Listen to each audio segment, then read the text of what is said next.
ಎತ್ತಿದಾಗ ಚೇರಾಗಡಿ ಮುತ್ತಿದಾಗ ಕೊಂದ ಕನ್ನಡದ ಕಪ್ಪು ಮಣ್ಣಿನವನು.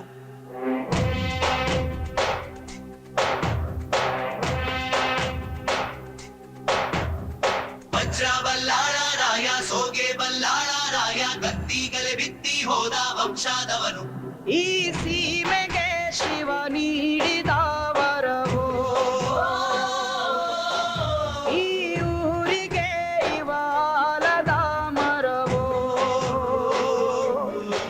ಮೂರು ಸುತ್ತಿನ ಕ್ವಾಟೆ ಗಸ್ತಿಗೆ ನಿಂತ ಗರಡಿ ಮನೆ ನಾಯಕ. 6,000 ದಂಡು ಬಂದ